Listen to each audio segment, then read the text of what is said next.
And getting the white pieces, I'm gonna be trying out the good old London system, and I'm waiting to see a Chigorin. It's been actually a little while since okay. We got a London he plays for the Tarash. And in the course, we're recommending the DC5 move. So let's see how they're gonna be dealing with this. We've got a lot of juicy traps in reserve. As against knight c6, e4 is a pretty interesting line that is recommended in the course. Setting up a little trap. After d, we're gonna take, and they're probably gonna take with the king because lower rated players don't know that the knight moves backwards. Oh, he takes with the knight, but I guess after knight e5, we might actually get to trap him if he plays f6. That's pretty tempting to do, but it's breaking the rule that you should never play f6. Maybe he watches some Ben Feingold. So I guess we're gonna find out about that soon. He plays e6 only, but I think we still can go bishop b5 check. Invite the king onto a walk, and I can tell you guys that this position is already winning for white, as weird as it may sound. This is actually given in the course, and you can simply pick up the rook here. Just it's not even funny. Just get up the rook, and opponents resign. Just get your free wins. So getting the white pieces. It's time to try out another little London system against d5. Starting with a knight. Now bishop to f4. Getting in the starting position of the London system, and this is a variation that you can face both from this order, like bishop g4, but also here is really gonna be like same refutation, just going for knight e5, running knight takes on g4. So they will usually go to like h5 or f5. That would be my guess. Or they play e6. All of them are moves that I think I ran against. So here I think h4 is like a pretty cunning move. Could have also started with f3 g4. So h4 they do e6, and then we play like f3, and it's like pretty big advantage. Already threatening to trap the bishop. This is really like the most effective way to deal with this early bg4 kind of move, which is, you know, the reason why this is getting punished is because it's so early and we haven't played e3 and we're able to play knight e5, because in like the normal variations, the pawn would be on e3 and this would be a pin along the diagonal. But now we can just go like g4, force the bishop there, take, go queen d3, target the weak pawn. These are all like very well known lines that have been deeply covered in the course. So now only move would be to play king f7, but you can just continue anyway, like knight c3 long castle, play h5. White already has like a strategically winning position, to be honest, and could start with a direct move. I'll just, yeah, perhaps I'll just go knight c3 and long castle. I don't want to go like instantly for the kill. I just want to get in some development first. Okay, against that move, I may want to go h5. May or may not. DC also not stupid move. So h5, cd4, queen g6, king g8. It's looking pretty, I don't know, pretty strange. Like c4 if he can get it in. That would also look a little weird. Could just go with dc. Go like castle long. I'll start with h5. If he takes, we take back. Still same ideas to go for like queen g6 check. I'm trying to do it in a way that he won't be getting like comfortable development. So it requires little precision. I think his c5 move was maybe like the best try in the position, but okay, I still think white should have pretty overwhelming advantage, objectively speaking. With the enemy king being already misplaced on f7, but a little bit ahead in development. We have the two bishops. And okay, black's position is, needless to say, full of weaknesses.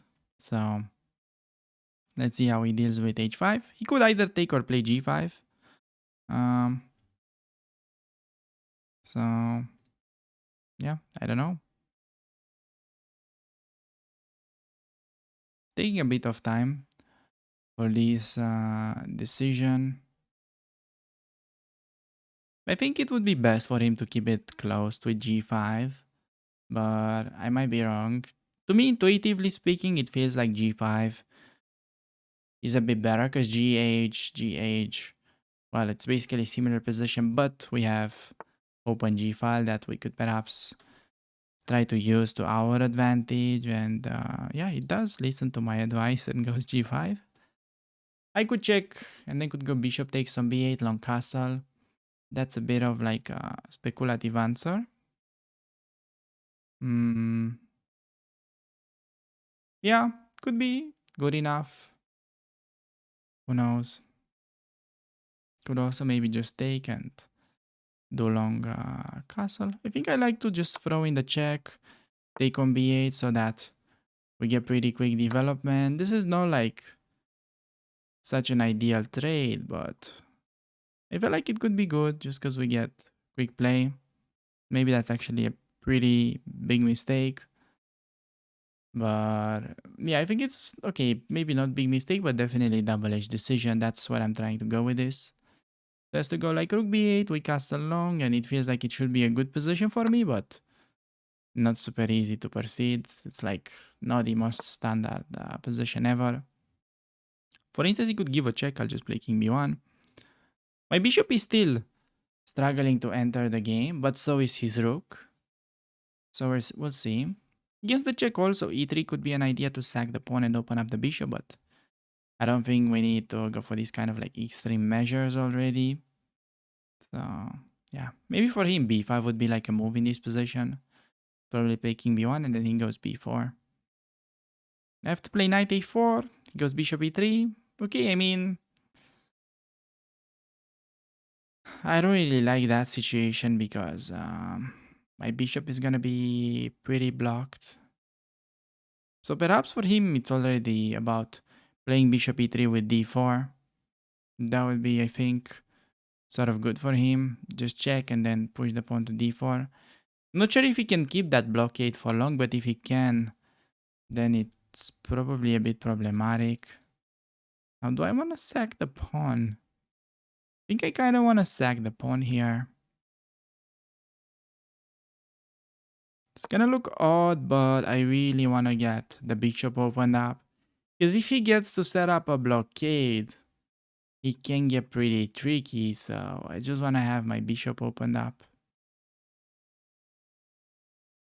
And also, you know, after he's collecting my e3 and f3 pawns, to be honest, he might simply be opening up lines for my pieces. So might be better for him not to take these kind of pawns. So see, he's going for the materialistic approach, which, you know, is not always the best. And bishop e2 is like a tempo move, just like, you know, forcing sort of queen f4, rook f1, queen e5. That's pretty forcing. Could also do bishop d3. More of like a waiting move. Okay, not waiting, but slower. So bishop d3, queen takes on g4. That would be allowed. And then, yeah, okay, I think tempo move seems right here. Just developing with tempo cannot really be a bad strategy. Maybe rook h3 could have also been considered in this position, just trying to somehow take advantage of this bishop, but I think bishop e2 is pretty reasonable. So, yeah, I think queen f4 with the idea to defend the knight kind of has to be played. It just feels that way. So here, go rook f1, queen e5, and how do we make progress? Maybe we just play bishop d3, like sort of a waiting move. Not sure how to proceed in that position. It's like pretty funny because his rook is out of the game, but maybe his position is um maybe somehow defendable if I don't find a way to break it. And the main issue is that he could try to set up a blockade with bishop f4. So that would be pretty tough to break. Okay, I guess bishop b5. Was thinking about some idea to go maybe bishop d7. Problem with bishop b5, maybe he has d4. If we move the knight, then okay, maybe we have knight e4 there. Okay, but even knight e4 when f7 seems to be at best a perpetual. So don't really wanna force a perpetual just yet.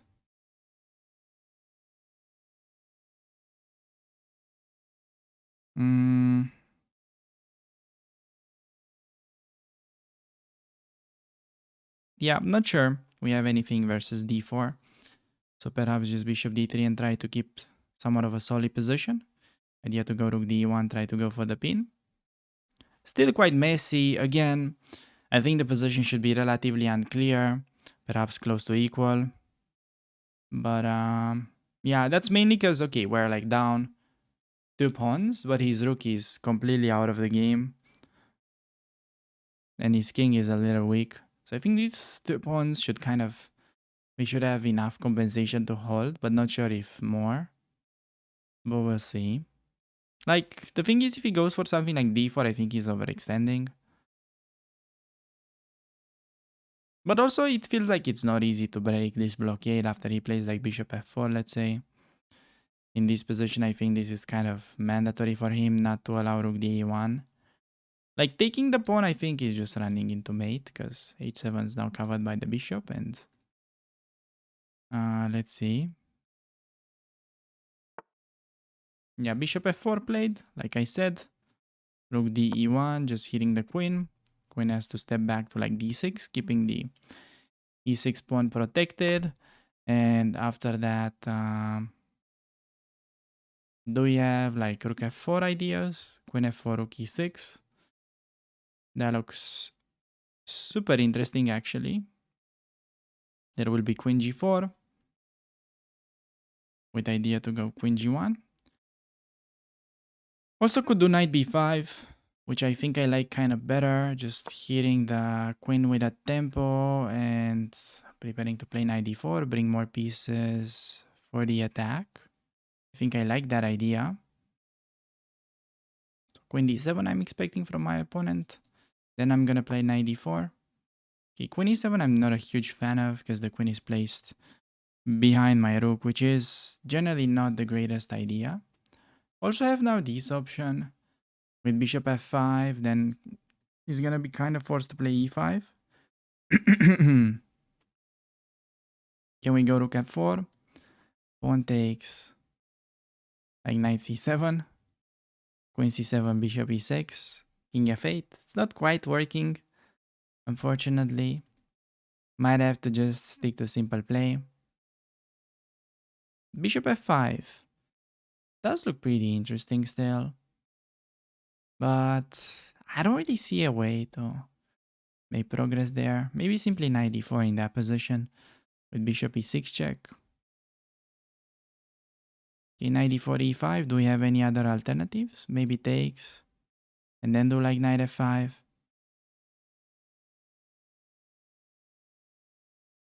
Yeah, hard to say.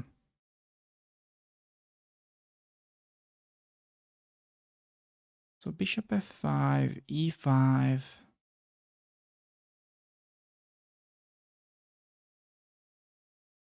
Could go for the little check, but maybe just king f8.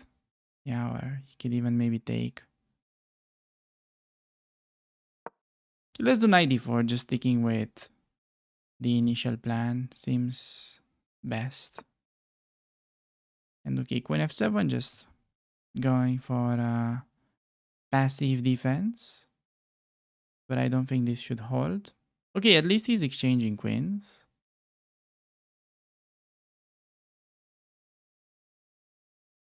But I think this move works pretty well for us. Queen g6. Take it with the bishop, I think. Just to get a bishop involved. And okay, we're gonna have a position that is like materially balanced. Okay, not after this move, for sure. But like saying he was taking that take on f4, materially speaking, position was even, but his rook was completely out of the game. Which was 96. Take the bishop.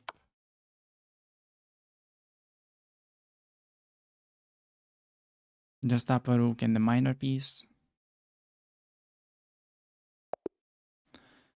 Okay, we actually managed to win a pretty double-edged game, I would say. So I think I definitely have made some inaccuracies along the way.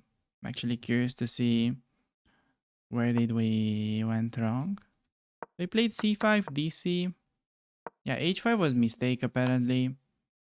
Yeah, so c is such a natural move as a h5. You play it fast and you think, okay, it must be good. But this was apparently equal after g5. Like for instance, I'm supposed to just do castle here and we're better. We just play slow like a Jobava London, but I went for the rushed play. And okay, here, to me, e3 seemed way more human even though we're losing the pawns because playing king b1 allowing bishop e3, like how the hell are we gonna ever activate this f1 bishop? That is, to me, I can't play such position. To me, that just looks insane. Still, it's sort of balanced because his rook is out of the game, but I wouldn't allow it, so I prefer to sacrifice 2 pawns, and we also managed to make use of these like open lines. To be honest, I mean, this didn't really look like a 1200 opponent, did it? And also I was considering the c4 move, but wasn't sure what's like the best option. He should have gone e5, but after this, it's just a relatively easy win. So I was about to say that knight g4, knight f4 is like materially equal, but we're winning because the rook is just passive in the corner. So this would have been giving my opponent still no like realistic chances to survive, I think. Getting the white pieces. Gonna be opening up with d4, and we do get to face the mighty Englund gambit, and oh boy, I'm afraid because I'm gonna be getting hit by some traps. So gonna be playing knight f3. It's gonna go d6, waiting for me to take. How about we don't, and we just play knight c3.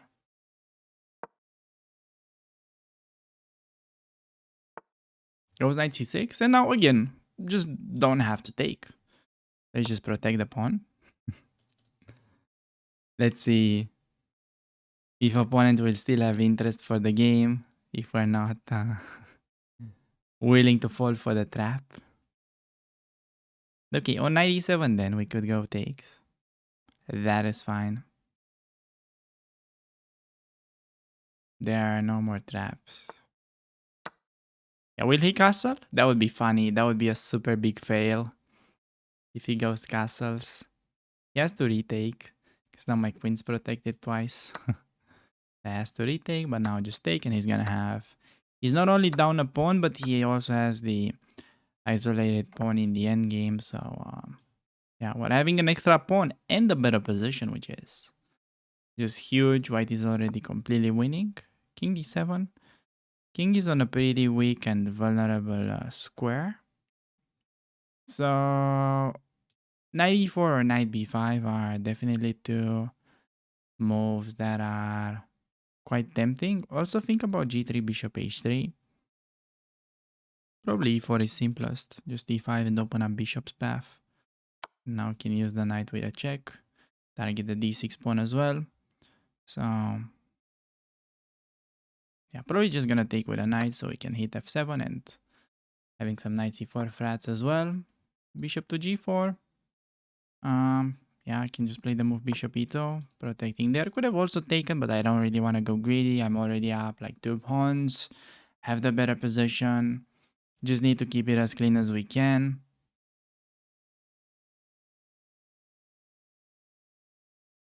So, yeah, he probably will try to defend. Then I'm gonna ask this bishop what's up. Just play the move h3. The bishop, if they go back, go like g4. Could also go for the check. Probably will just go g4, trying to break the pin. Bishop g6. Could just do knight h4. Remember that e4 pawn is protected by my knight, so also try to do this, but then h4, maybe h5. But even on h5, there is g5. But there's like no need to go for that, actually. So perhaps even simpler is knight d4 type of move, just exchanging a pair of knights. Keeping it very simple. This is covered. Now we also make room for the f-pawn. So let's see. Expecting knight takes followed by knight c6. Then we maybe just play rook d2. Okay, that's just hitting my knight. But I think we have a pretty nasty trap because he's going to go to c7 and we have a check on e6. Which is going to be winning like pretty big. So yeah, we just get the nice fork. He's going to have to go to c8. We're going to be taking on d8. And this is a threat. Could trade rooks. He takes this way. Could just play f3. Could also just get a knight there. Protecting e4. The idea to push the f-pawn. Can just go for the trades. Infiltrate with the rook. Hit the knight. Expecting rook e8. Bring the rook over. Threatening to check. Exchange a pair of rooks. And yeah, it just should be really easy and straightforward win. Just bishop b5. Threatening some kind of rook move. And this guy will be under attack.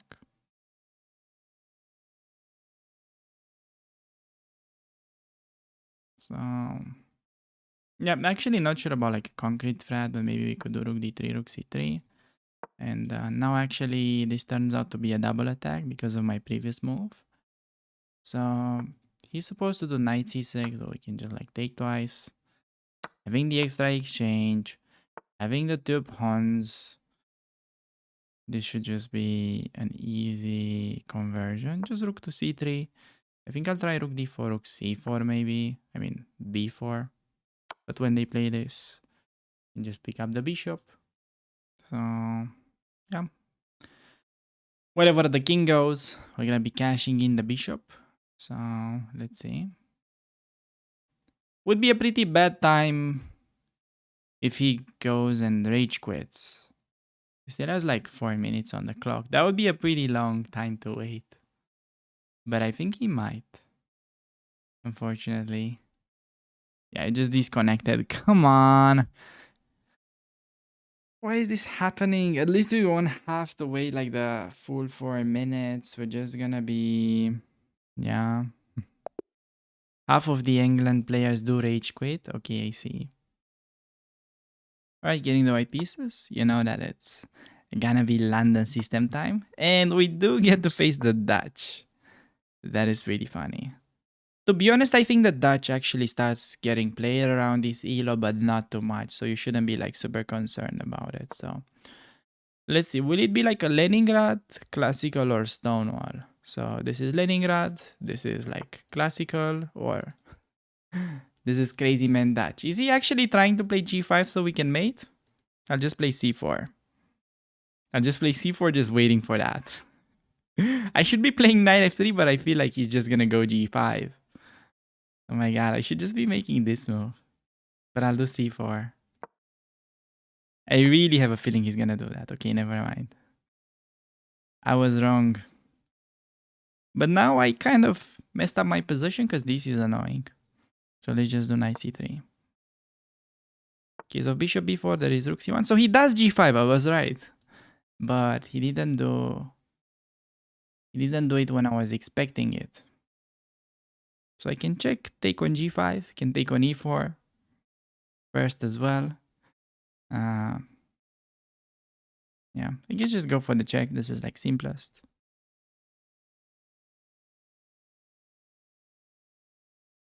To be honest, I can't really calculate any like first wins. I'm just gonna be taking on g5. Hopefully he's gonna go to like d6 and we have queen c5 mate. But yeah, that's like pretty strange Dutch that my opponent decides to play. This is not in the London course, I have to say. Needs to go back. Throw in another check. Just, okay.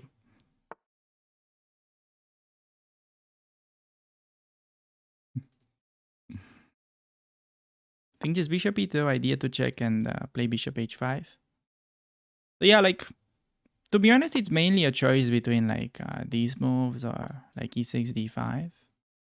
But now, yeah, we're just like, okay.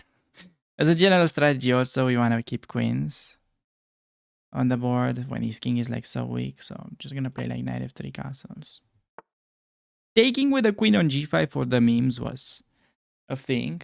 But here we're doing only educational content. So perhaps you're not familiar with what's going on the channel, Mr. Duke. I know that's how a grandmaster would play, but I haven't reached that level yet, so just gonna play like a normal human being, I guess. Bishop e7 could just go de, take. Takes with the king. Could just centralize. Idea to play queen d5. Probably gonna be long castling. In case of knight c6, there's queen d5 check.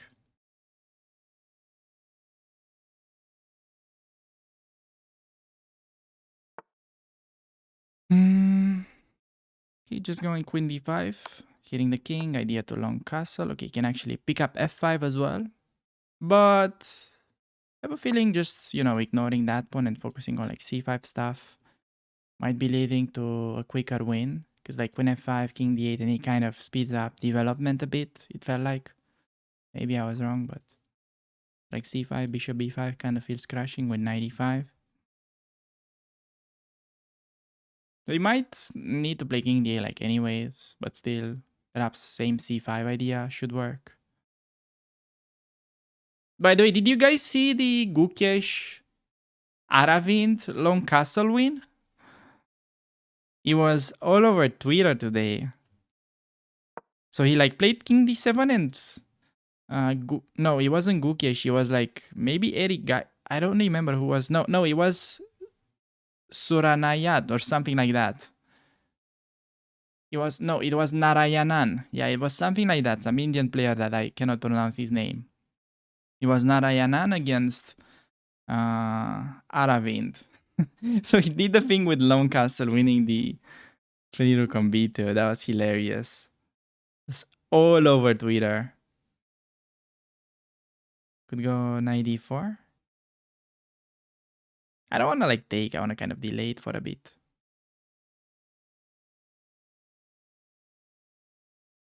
No, I mean taking is fine. Just play knight b5. Just open it up. No need to, prepare it anymore. Yeah, just like knight b5.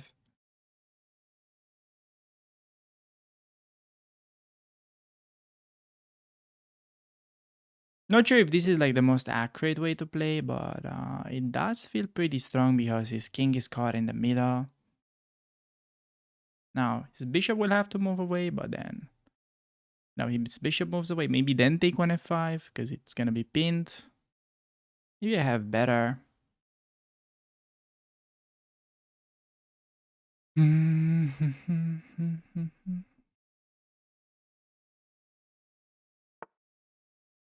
So he goes for knight b4, going for the intermezzo. That is actually pretty sneaky. Because if I want to like move the queen, I've got to be careful because he's hitting this. But I was thinking that should be okay. Maybe just queen b7. Queen b7 is actually nice. Watch this. So he's going to go here, but that will allow mate in 1. Can you guys spot the checkmate in 1 in that position? That is actually pretty funny. It literally allows mate in 1. Believe me or not. You can pause the video. You can just, look at that position until you see it. But that is going to be a mate in 1. That's like pretty juicy. So I knew it's going to come.